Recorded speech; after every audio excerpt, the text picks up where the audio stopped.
Let's start off this video by seeing if anyone's taken that letter off the RX-7. Have they? Nope, still there in the same spot where I left it. Damn it! Alright, well, that's the thing, like, I mean, it's been sitting there in that condition for so long. How often do you think the owner actually even looks at it? So, oh well. So today we're heading back to SDF to get maximum angle out of the knuckles that they threw on my car, which is involving some adjustable link ends for the sway bar, as well as the factory tie rod ends getting put on, which then means they'll be able to tuck in above that kind of lip on the lower control arm, which will just get us that whole bunch more angle that we're missing out on.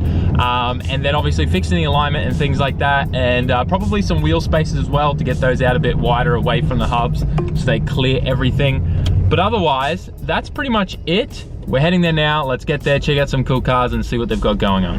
All right, we just arrived, and as usual, packed full of awesome cars. We'll check them out later. Let's get things started. So I literally just got here and Denny's already jacked the car up and getting straight into it. These are pretty much all the Nissan OEM parts that we're going to use today, the tie rod ends and the linkages. They're like just extended ones off another Nissan model, so really cheap and really easy to replace as well. That's one thing about here in Japan, is you try to make everything like as OEM and reliable as you can, so it's super easy to get replacement parts. So there's actually something I noticed the other day on that 34 I went for a ride along in at the RB All Meet, was he was using these same sway bar linkages, the little longer ones. I think they come off like a 350 or something like that, but I'll ask Denny later.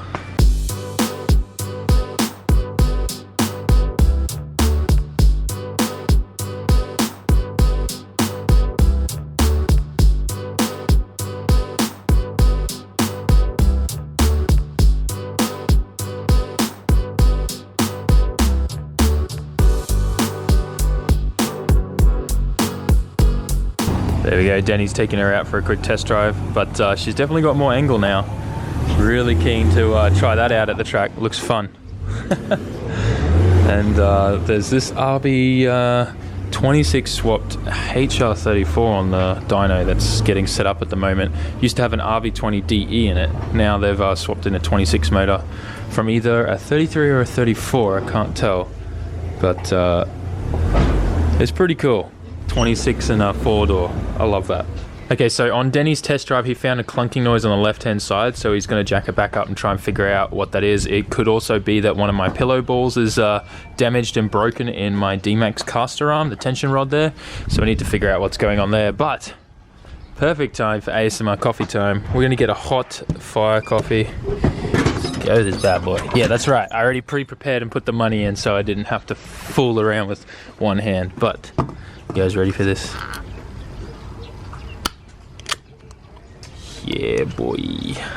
So we checked the pillow ball in the tension arm for the caster, and that seems to be fine. So we're not entirely sure. It could also be like maybe the pillow ball up in here. So we're going to check everything and just try to work out where it is. I'm not too worried even if it is the coilover though, because I do have a box of those new ones there that we're going to put on anyways, which we will probably do this week actually. But otherwise, I'm pretty pumped for the whole new angle that we're getting to, because check this out. Here we go, here we go, here we go. Bam! That's so good. Oh man, it's gonna be fun times. And see how now, if we look in there, see how now that just comes level with the arm and it doesn't get caught? It goes that little bit further in, so a lot more angle to play with. Well, there it's only a few mil, but out here that equals a lot more in degrees. It's pretty cool. The new pads are looking pretty good too. I did notice as well that the endless pads seem to come further closer to the edge than the other ones I had, and less to the inside. So the pads are kind of a little bit higher up, and they use the edge of the rotor a lot more than the previous pads, so that's kind of cool. All right, another test drive. See if any of those noises are still there. Oh, there it is. What is that? It does sound like a spherical bearing or something, hey?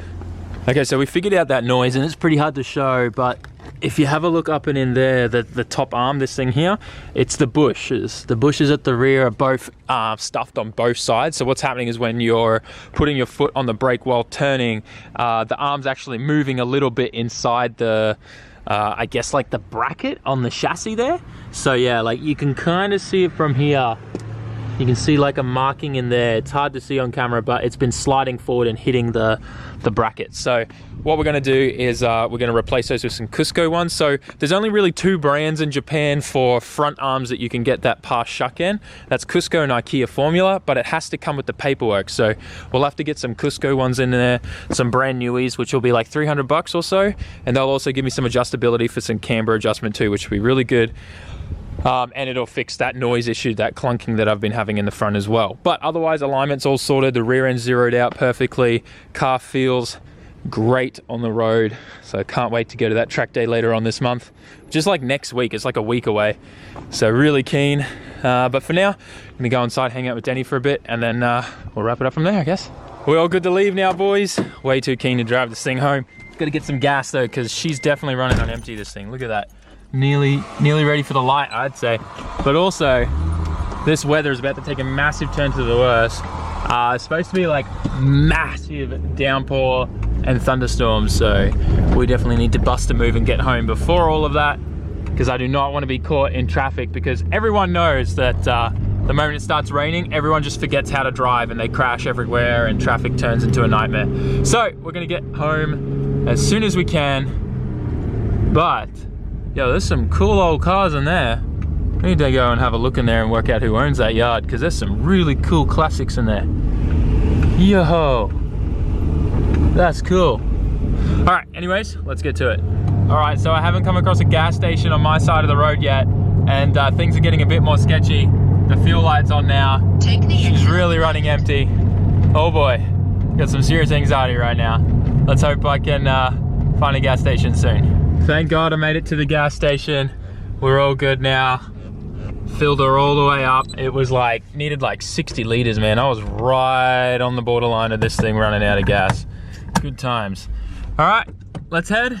Okay, so it's the next day and we just got a break right now in the rain. It's unfortunately been like full typhoon weather today, which kind of sucks because I didn't get to work on the car. I wanted to do my coilovers today, but it is what it is. I want to show you guys all the extra angle this thing has. So let's start this puppy up.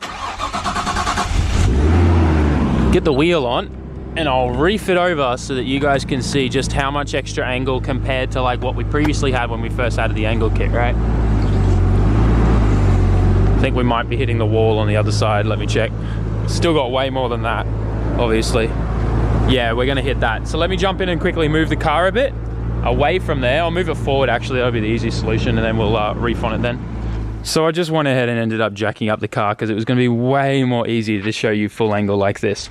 So let me start off by showing you factory angle. Factory angle's about here on the Skylines, right? That's about factory angle. And this is where we're at now. So we've now got a whole bunch more to play with.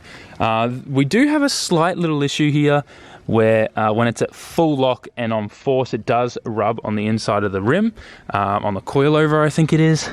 So we are going to be adding spacers and probably changing the front wheel setup, but for now it's fine. I mean, I don't think I'm going to go to full lock, but it doesn't even rub that bad. It's just the tiniest bit, so we can even just add like a 5mm spacer and that'll clearance it. But yeah, let me show you where how much extra we probably gained. So that's at max now. Before we added those extra tie rod ends, we were about here, and then we added the tie rod ends and we got just that extra like 1.5 inches. And if we go back to like factory angles about here, I feel like factory angle, oh yeah, factory angle's about there, and then the angle kit gives us all of that extra to play with. So yeah, pretty decent, I must say. Even if we take a look around this side, like, yeah, we definitely got some decent angle out of this now, and it's just all those factory knuckles cut and shut by Denny with those S13 parts on there. And then even if we flip it this way, like, look at that. That's pretty amazing. Has a little bit more in there as well, just obviously needs to be pushed, but that's pretty decent, hey. I'm really happy with the kit. I can't wait to try it out with that little bit extra angle now that we have those factory tie rod ends in there that clearance the lower control arm so much better. So there you guys go. So a pretty productive day for the Skyline in the sense of we've got more angle now, makes me even more motivated to send it on a whole nother level at the next drift event. I'm really looking forward to just really like honing in and using the angle that I have now. Obviously driving that car with no angle for so long has definitely made me way too comfortable with less angle now that I actually have angle. I'm repeating the word angle a lot and it feels weird, but you know what I'm trying to say is I just want to be able to use what I've got now. And obviously I want to work more on my entries. I want to do some more like Scandinavian flick type of stuff and get faster flicks on entries and get full at lock, work on reverse entries and figuring all of that out. And then as well, like on transitions and stuff, I want to stop using my e-brake a lot with transitions. I know I use it a lot as a safety to just try and like make sure I'm in the right spot for trimming and things, but if I want to get to comp and stuff, I really need to get the hang of more just, you know, relying on my angle in the car, grip, and clutch kicks and things like that. So and I want to get more into left foot braking for sure. So like, you know, I've been when I watch like how Adam drives and how he's able to just jump in any car and pretty much do really well, his left foot braking technique is really good and something that I want to try and work on more. So I'm definitely focusing on that. But anyways, guys, I think it's about time to wrap up the video. I've been talking for a bit, but thanks heaps for watching. Make sure you like, comment, share, and subscribe. Tell me anything you want to say in the comment section, and I'll catch you in the next one. Ja mata ne.